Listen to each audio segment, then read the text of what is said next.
welcome back to my channel and my podcast. So get yourself your favourite beverage of choice. I've gone with a nice cup of tea because now I'm a mum, I live off tea. So today I'm going to do the fourth trimester. I feel like nobody really talks about the fourth trimester. So I'm going to sort of explain my experience with my fourth trimester, how it's been going for me, what happened, how I felt, mental health side of it, the full works, basically. So if you didn't already know, I gave birth to my first baby boy like 6 and a little bit weeks ago. So not too long ago, so I don't know how long they class the fourth trimester to last till. I guess I'm kind of out of it now, I'm not too sure. But yeah, let's get into it. So, they're not kidding when they talk about baby blues. Wow. Oh my god. I've never been so emotional in my life. Like, everything made me cry. Like, everything. Like, even just looking at him made me cry. Just because he looked so precious and cute and tiny and adorable and overwhelming and just makes you honestly. And I'm not that type of person normally. Like, before I was pregnant, I wasn't really that emotional. I didn't really cry at stuff. I wasn't really much of a softie, but he has totally turned me. I am a complete utter softie. It's an actual joke. Like, what has happened to me? So yeah, that's the thing. God, so emotional. Like, Luke could literally say to me, like, I think one day he was like, didn't like his dinner or something, and I just started crying. Oh my god, it's draining. So yeah, that is a real thing. If you're not emotional before, that's probably going to make you emotional. And then, so sort of physically, it took me about a week and a half to recover physically.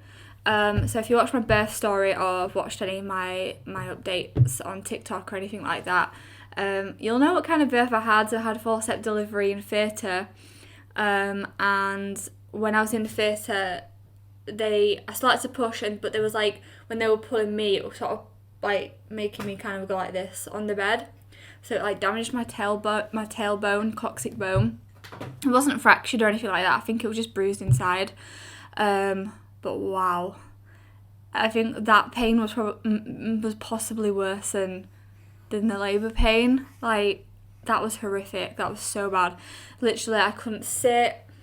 I couldn't really lay down. I couldn't get up properly from sitting or laying down. It was horrific. Like, Luke had to help me get up.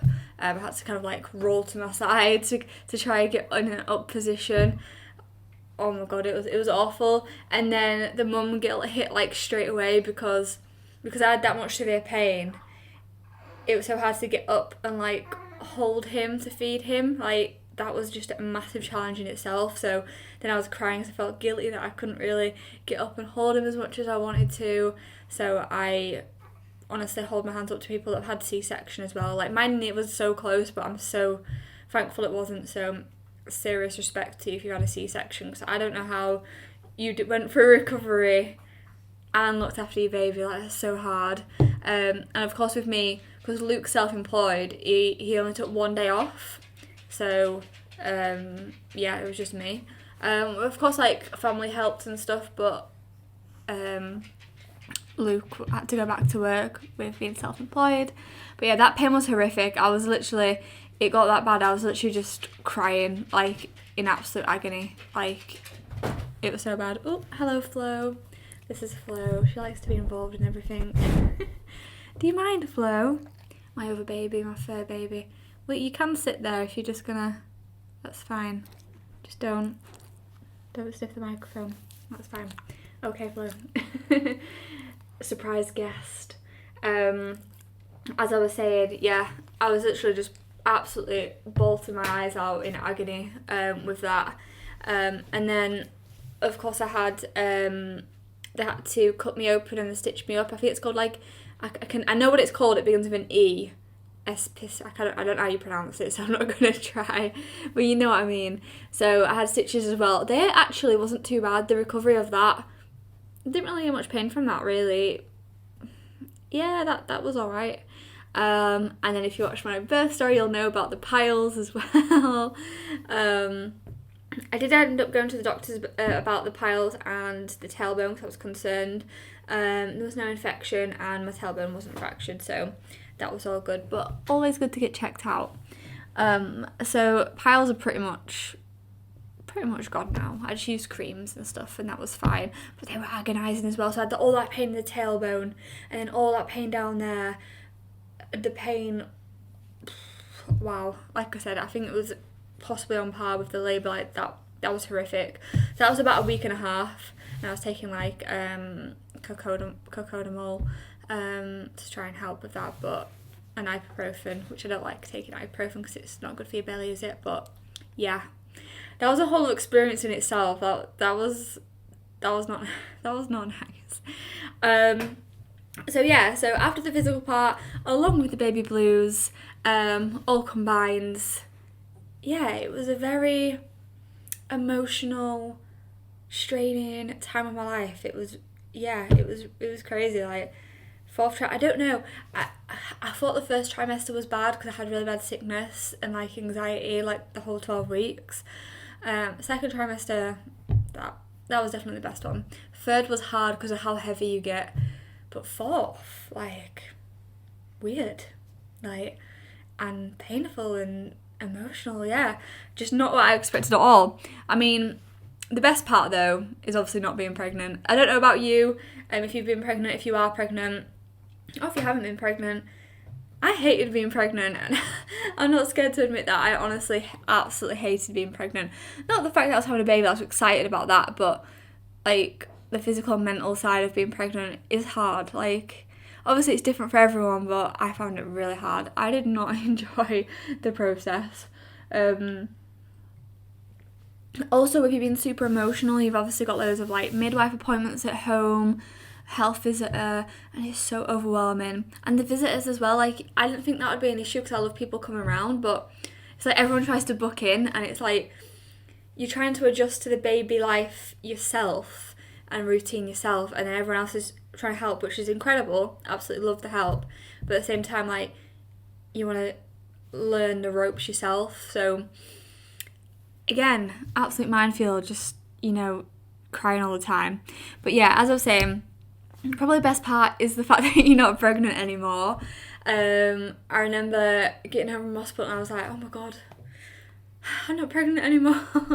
Like, the symptoms like instantly go, like, you know, the chronic back pain, the leg cramps, the heaviness, just everything like goes, and it's incredible. That part is really good. And obviously when my tailbone got better and when I could actually lay on my stomach and lay on my back, that felt incredible. Oh my god, that was a moment I'd been waiting for for a long time. That felt so good. So I don't know about you, if you are or you've been pregnant, when you get to like the last few weeks, trying to sleep, trying to get comfortable in any position because you're that heavy is just horrific. Honestly. So laying on your back and your stomach, wow. Even now, like 6 weeks on, I like lay on my stomach like, wow. This is incredible. I appreciate I miss this so much. I appreciate this simple thing of just laying on my stomach so much. Like, don't ever take it for granted being able to lay on your stomach, because yeah, that is nice. So yeah, as you can tell, I didn't enjoy pregnancy. So now we've got another surprise visitor. Hi Barbara, do you all want to just join the pods? Yeah, you just lay there. Sorry if you can see a tail. All my animals like to be involved with whatever I do. So yeah, and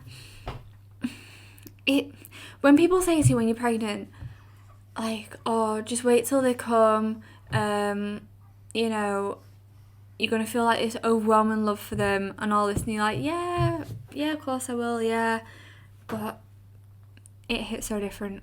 I can't even describe how I don't know, it's so weird, like, it's this little human that you've got to look after, but the love you feel towards them is just something you've never felt before, and you'll never understand it until you do it. Like, I didn't understand it until it happened, and like, it makes you feel like a different person. It's weird, like, you kind of lose yourself, like, with that. Yeah, just overwhelming, like the mum guilt. People talk about the mum guilt, that is so real. Like, you can, I don't know, for example, accidentally catch your nail on him. You know, like, catch your nail on his head or face, because that's so easily done. I've tried to keep mine short, but you can absolutely catch your nail or whatever, and they'll start crying, and you just feel horrific. You feel so bad. It's the worst feeling. I'm constantly checking that he's breathing as well, and he's been having like a snuffle, like a cold, and I feel so bad for him, because obviously babies can't blow their own nose and tell you how they feel, and yeah, I feel guilty if I haven't picked him up enough. I feel guilty if I've not spoke to him enough, or feel like I haven't spoke to him enough in one day, and yeah, I don't know. And then, like, people have been asking if you can go to theirs and they can look after him, or if you can sleep over, but that first time you let someone look after your baby, I've done it once now, only for a couple of hours.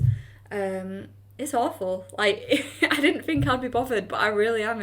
You just feel like it's more about yourself than the baby. You know, baby will be fine, but I don't know. It's like, oh, you just feel so emotional about it.